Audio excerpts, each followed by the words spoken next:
Hi, Teri here from Stamping Magic. Welcome back to my channel. Today's project is a mini treat holder. Now, although I say mini, it's actually big enough to hold 3 Ferrerro Rocher chocolates.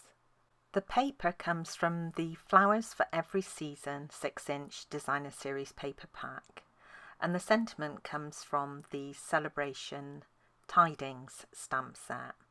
And I've used one of the coordinating Celebration labels dies to actually create the holder. And I've added just a simple ribbon closure for this. So let's get started. These are all the measurements you need for all the elements required to create this project. So if you're interested in reproducing it, take a screenshot so you can refer to it later. This is the 4-season floral stamp set. I used the daisy image on my first treat holder that I showed you, and I'm going to use the poinsettia today. The sentiment will come from the Celebration Tidings stamp set, which coordinates with the dies that I'm going to use. I'll be stamping on normal weight Whisper White card, and I'm going to use Memento Tuxedo black ink to stamp the image. This I'll colour using the Stampin' Blends alcohol markers. For the sentiment, I'm going to use Just Jade ink.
The poinsettia needs to be cut out by hand because there's no coordinating dies for that stamp set.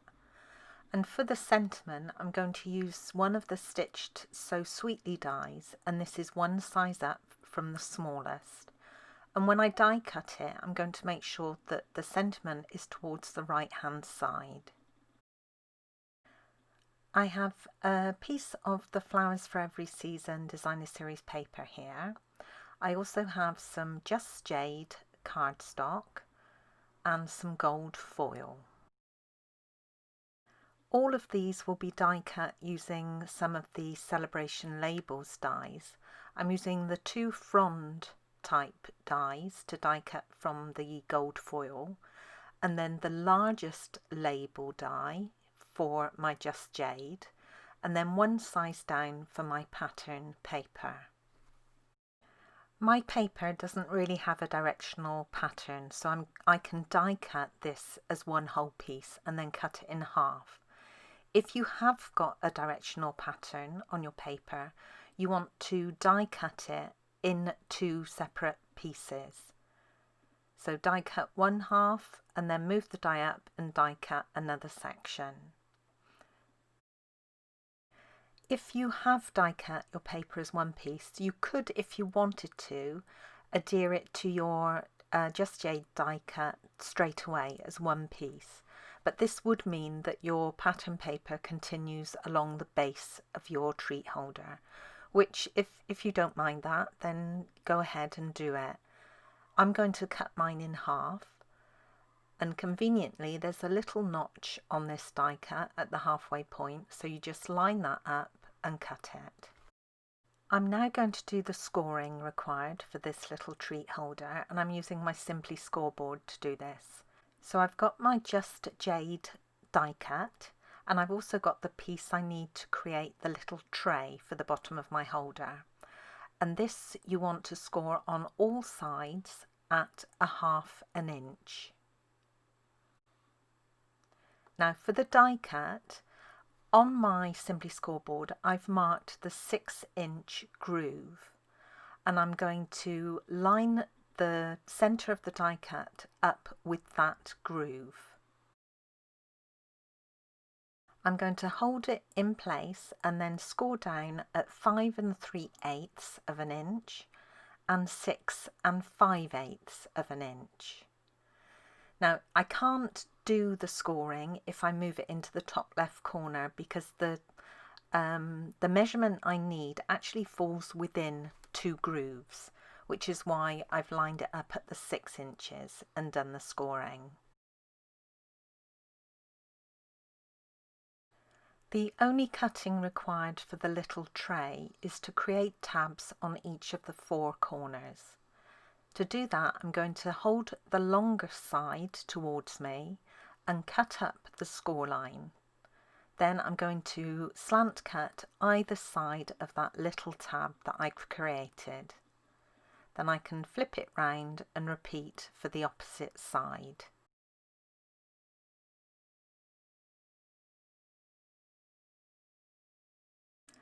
I can then fold on all the score lines and burnish them with my bone folder.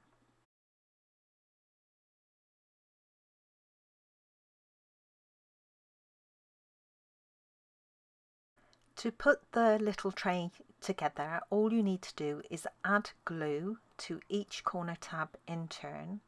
I'm using wet glue because that's my preference for most things, but you could use tape adhesive, or even just a glue dot would hold it in place. So you add glue to that corner section and then position it onto the adjacent side section. And when you do this, try and keep the corners as square as you possibly can.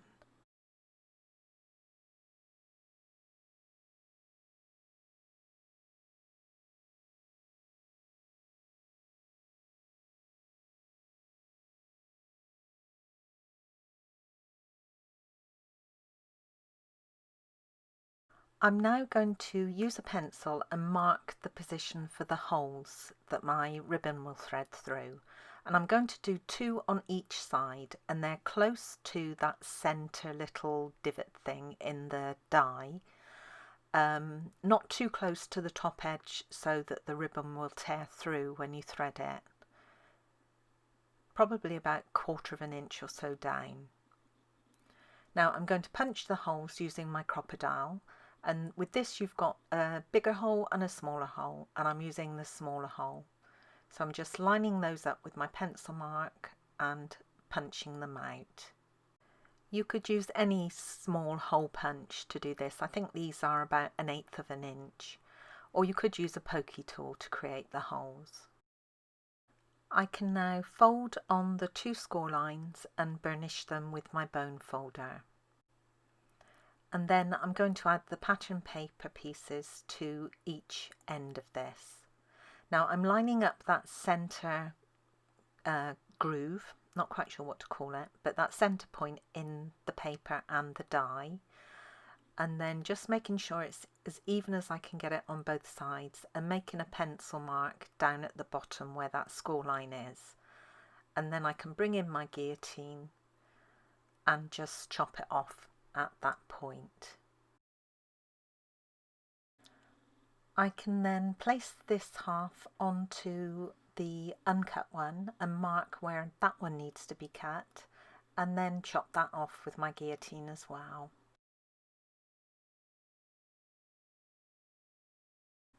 Both of these pieces can now be added onto my treat holder.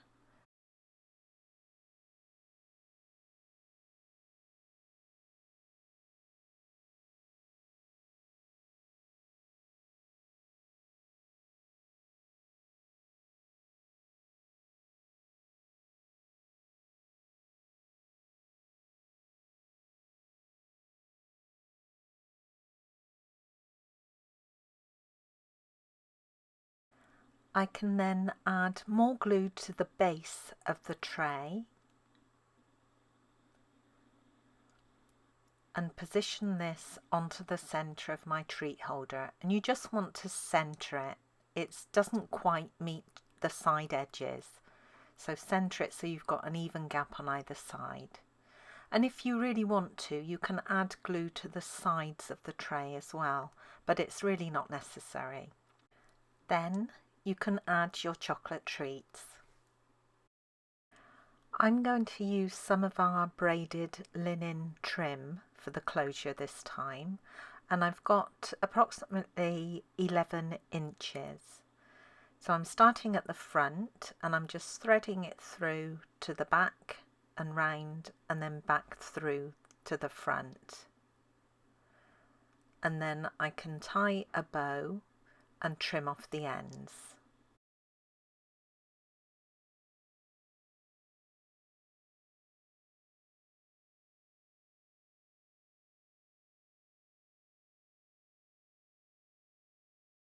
I've gone ahead and added dimensionals onto the back of the sentiment and the poinsettia.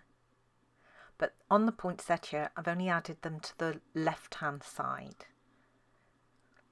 So I can remove the backings and position my sentiment centrally. And then I can do the same for the poinsettia and add some wet glue where the image will overlap the sentiment. Now I'm going to use wet glue again to add the little gold fronds, and these will go on the right hand side.